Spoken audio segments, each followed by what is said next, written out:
kita akan membahas tentang metode pengukuran kualitas air. Mbak Deni Puji Utami. Tiap alat itu kan ini Bu, ada batas ketelitian. Oke. Jadi di lapangan itu, mau di lapangan mau di lab itu kita harus lihat ketelitian dia berapa. Nah, jadi kadang misal kayak rapid test lah yang kayak kit yang dipakai di lapangan itu kan punya ketelitian masing-masing. Nah di lab juga ada metode-metode tertentu yang punya ketelitian masing-masing, sehingga kadang tidak terdeteksi di lapangan tapi terdeteksi di lab. Nah itu dikembalikan ke ketelitian metode tersebut.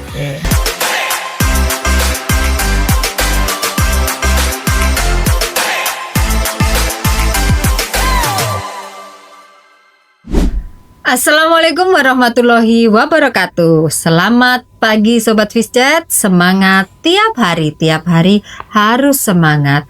Kembali bersama saya Ari Kusumawardani di Fisjet Podcast BRPI Bisa Berkarya Inovatif, Semangat Aplikatif. Untuk Sobat Fisjet yang baru saja bergabung, Fisjet Podcast BRPI ini adalah podcast yang membahas segala sesuatu tentang BRPI dan budidaya perikanan. Nah, untuk hari ini kita akan membahas tentang metode pengukuran kualitas air. Kalau di episode sebelumnya kita membahas tentang alat ukurnya yang bisa kita bawa ke kolam. Sekarang kita akan membahas metode pengukuran airnya tetapi di laboratorium dan dibahas dari kacamata seorang analis. Oke, kita tahu ya Sobat Fisjet, di tahun 2026 ini tantangan perubahan iklim dan degradasi lingkungan membuat air itu bukan hanya sekedar tempat hidup ikan, tetapi menjadi aset yang sangat berharga. Seringkali kita merasa kondisi kolam kita aman-aman saja, padahal kita tidak tahu apa yang mengancam usaha budidaya kita dari dalam kolam.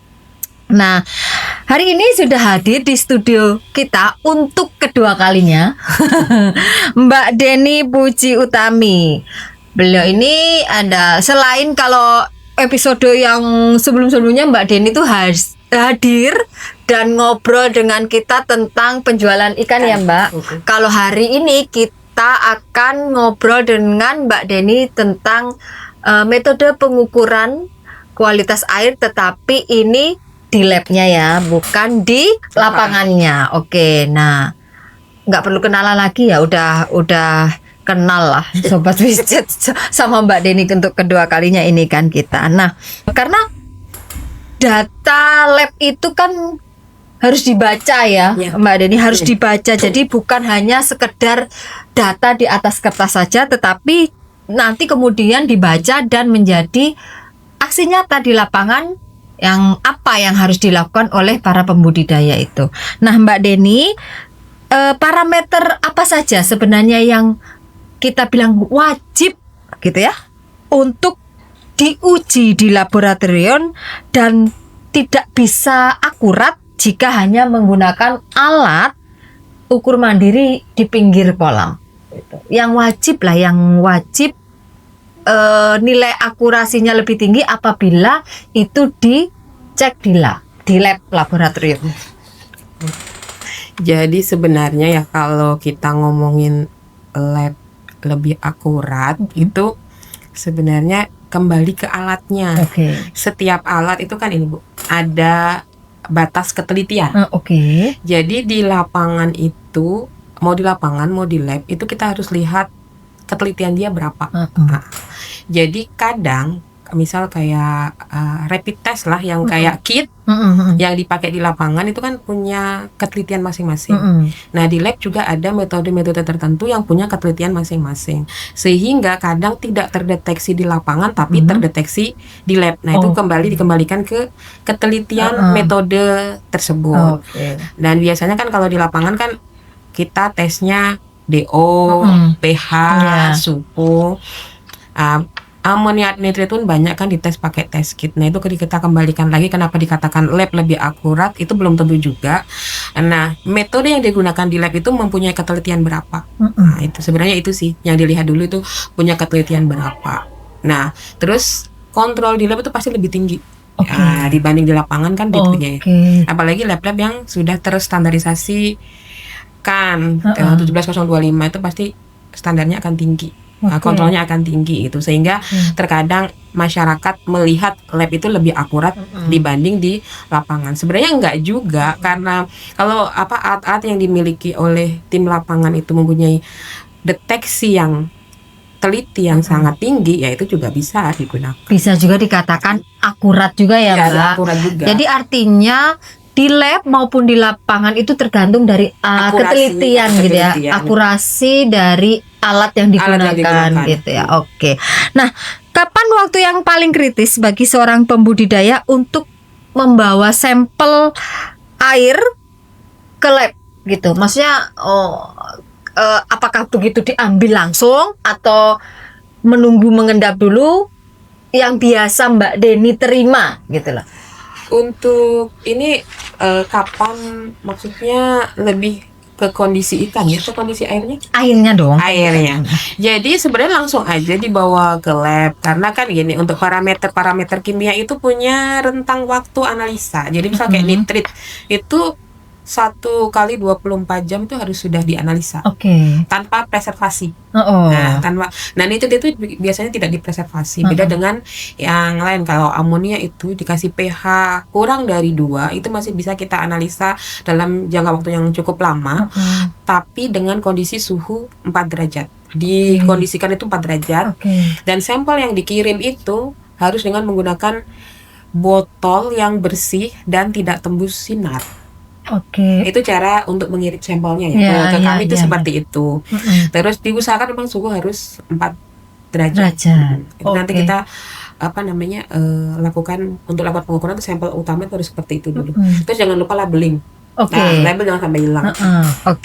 Wah, itu ya yang penting ya. Label. Berarti memang butuh cepat ya Mbak, karena masing-masing sampel tuh ada rentang. Iya, ada rentang waktunya. Golden time-nya ya, golden time-nya untuk segera diukur ya, dianalisa.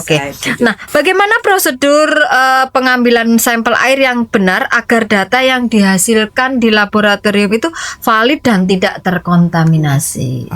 Yang pertama tuh botol sampel itu memang harus bersih. Terus yang kedua seperti saya jelaskan itu tidak tembus cahaya. Nah biasanya kalau memang di lapangan tidak ada botol yang tidak tembus cahaya, bisa dibungkus pakai kresek hitam.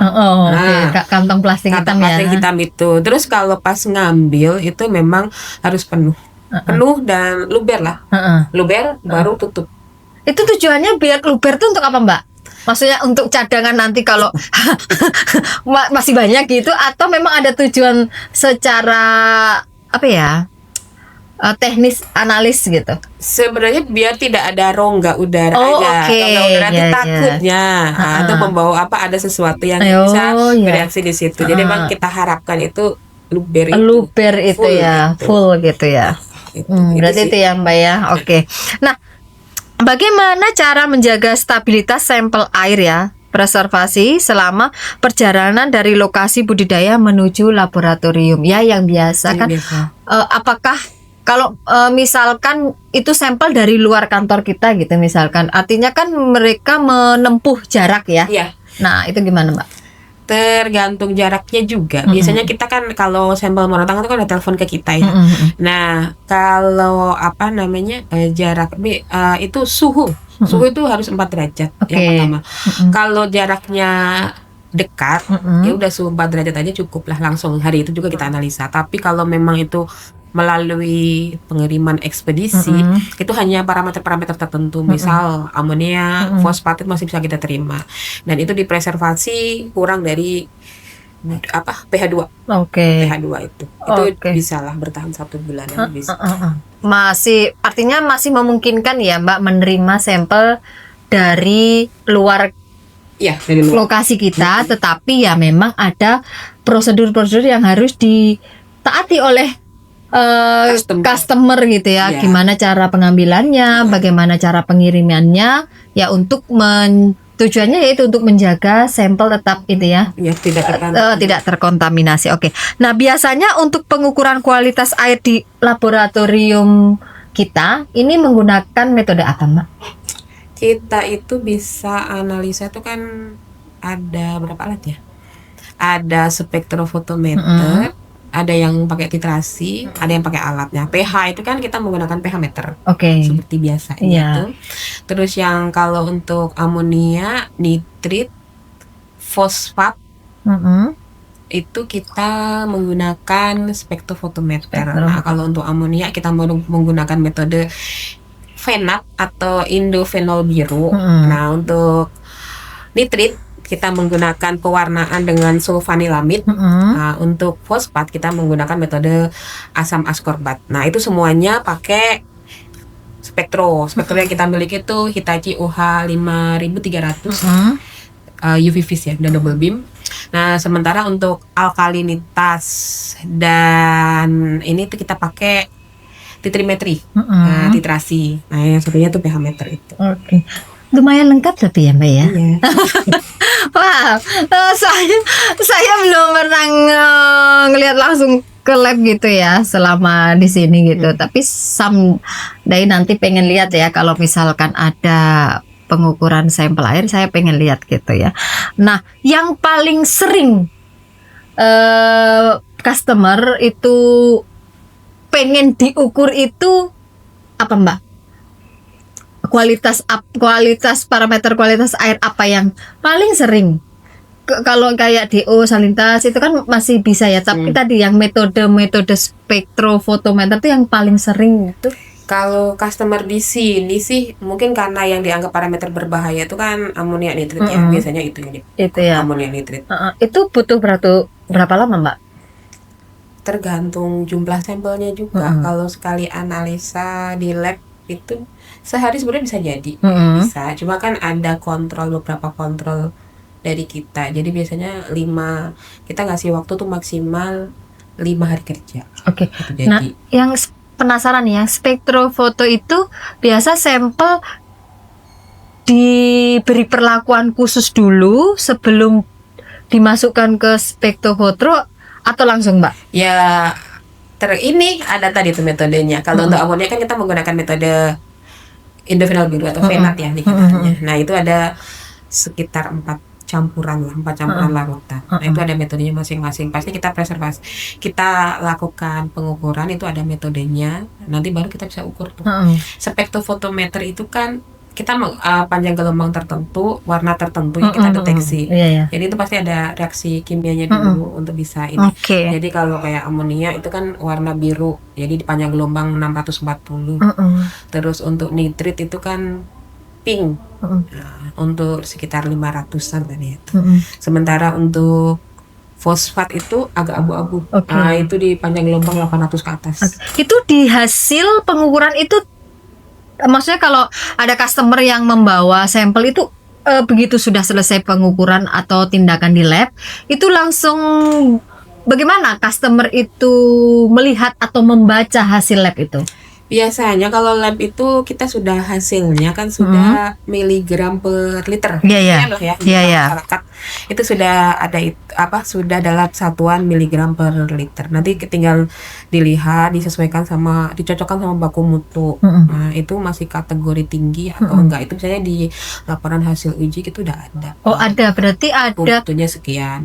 Metodenya kita gunakan ini apa? Itu ada di laporan hasil uji itu ada namanya spesifikasi metode, ada hasil, terus ada di bawah itu nanti keterangan baku mutu untuk pengukuran ini itu sekian. Jadi nanti masyarakat tuh bisa lah ini tinggi atau compare ya, membandingkan hasil pengujian dengan baku mutu ya. Artinya ada tindak lanjut gitu ya, bukan hanya sekedar data hasil spektrofoto, tetapi di bawahnya juga ada nilai pembanding dari hasilnya. Untuk baku mutunya itu ada. Cuma kan kadang setiap ikan itu kan punya batas toleransi sendiri ya sama ini. Tidak selalu sesuai baku mutu. Kadang ada untuk ikan nila, lele atau apapun itu kan dia punya rentang beda-beda. Nah, toleransi terhadap lingkungan masing-masing. Secara umum lah. Iya, secara umum. Budidaya itu sendiri. Oke. Wah. Oke, keren.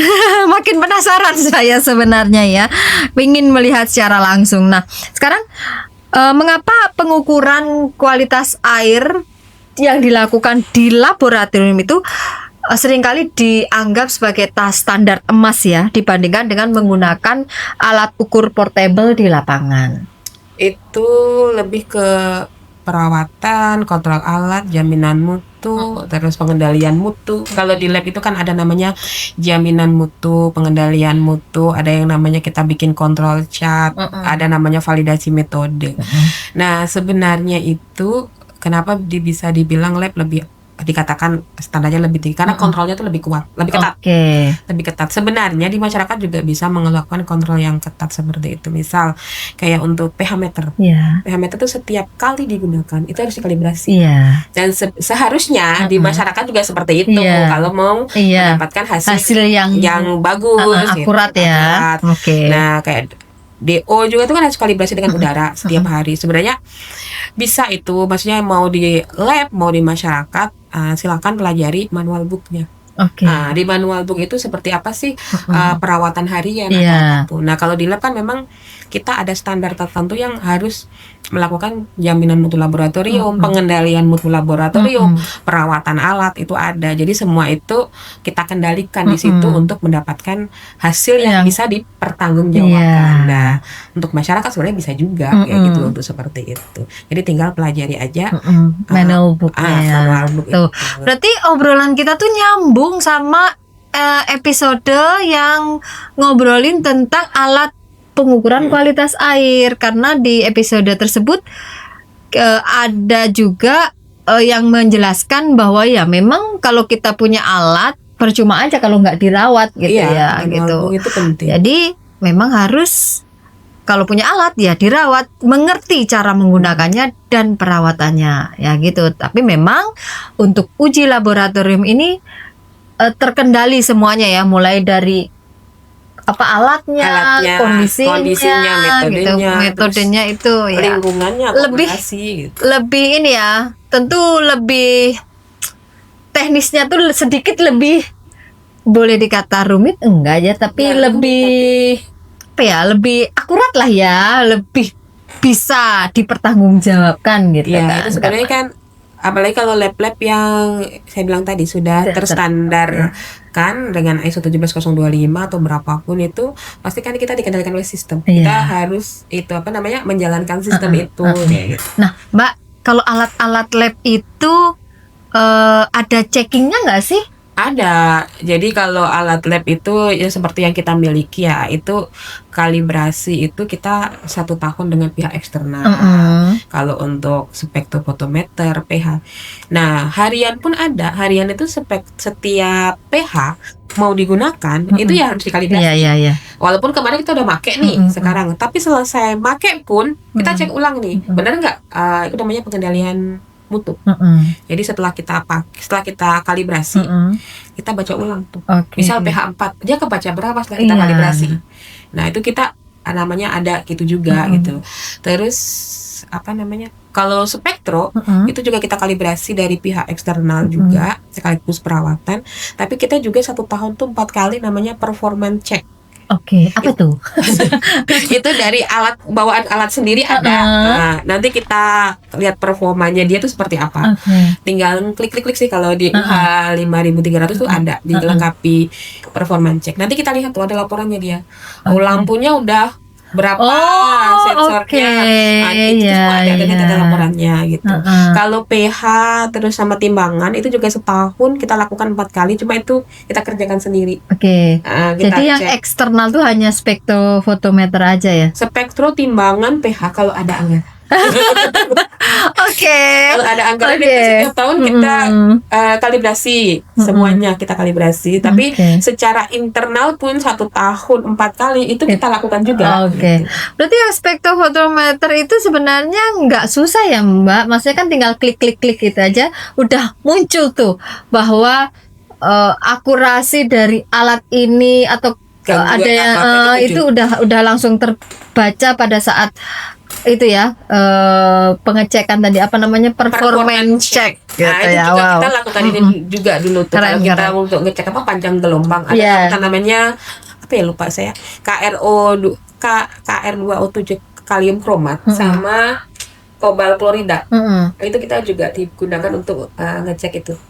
Spektrum itu ada juga. Luar biasa ya. Ternyata mungkin bagi sobat Fishchat yang belum pernah masuk ke laboratorium ya berpikirnya rumit, tapi ternyata mungkin sampai saya sendiri penasaran, ingin melihat gitu ya prosesnya itu seperti apa gitu. Nah, Mbak Deni, apa saran Mbak Deni bagi para pembudidaya ya, customer gitu ya, yang ingin mengakses layanan laboratorium kita namun mungkin terkendala oleh biaya atau jarak? Iya. Emang sih biaya laboratorium itu mahal ya. Memang mahal.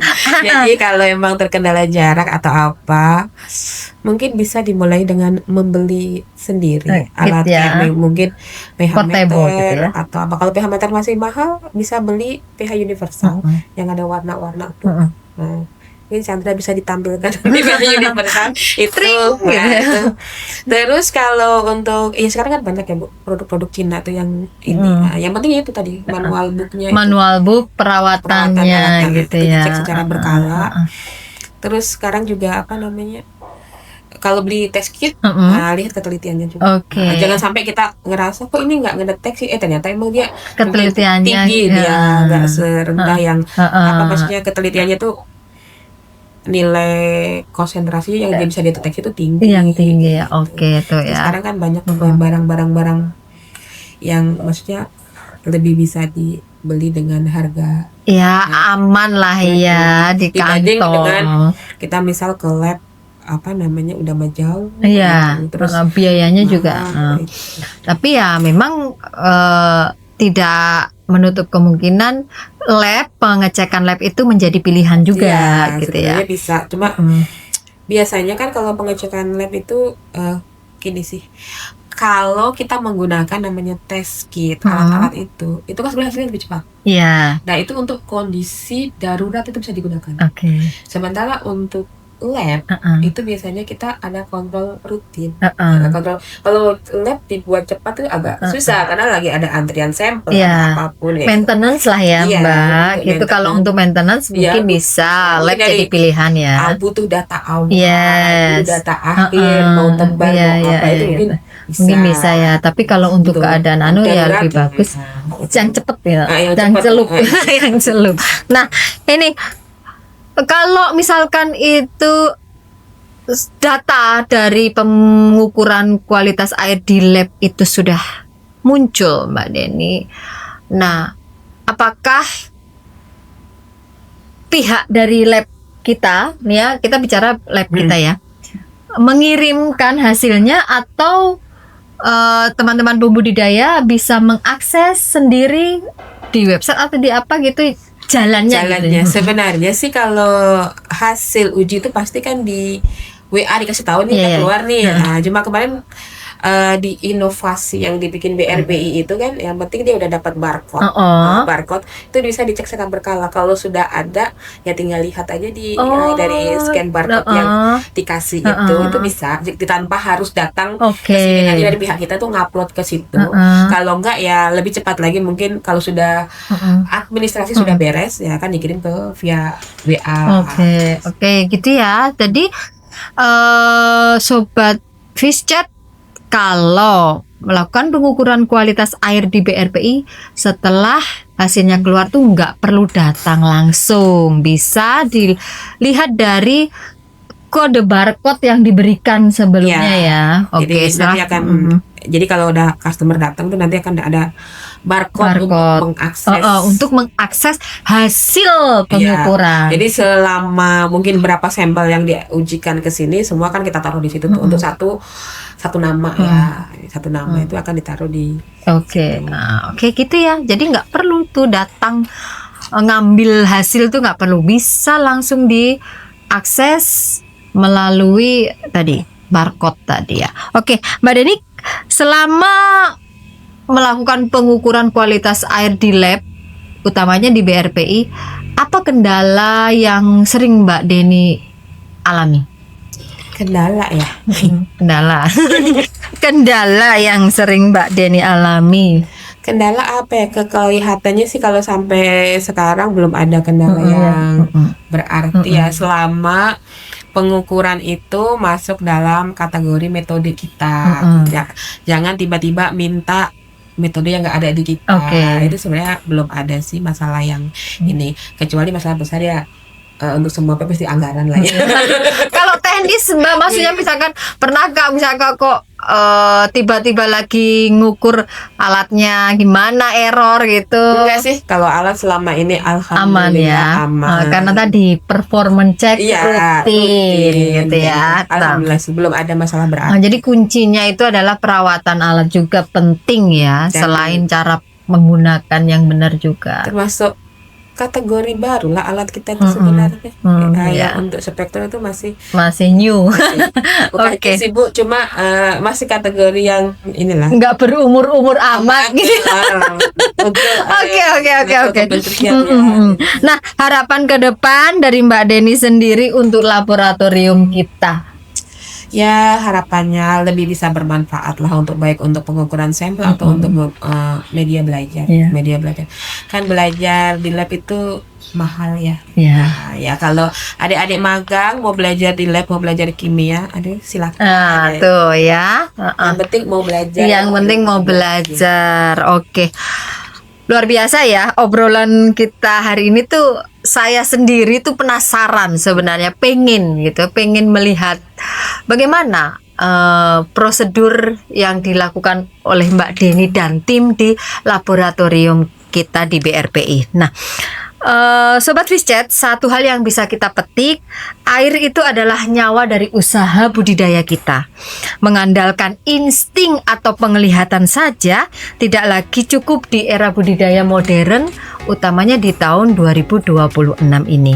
Data laboratorium itu adalah kompas yang memastikan investasi dan kerja keras kita di kolam budidaya tidak berakhir sia-sia. Oke, terima kasih kami ucapkan pada narasumber kita Mbak Deni Puji Utami atas ilmu dan pencerahan tentang teknis cara metode pengukuran kualitas air di laboratorium.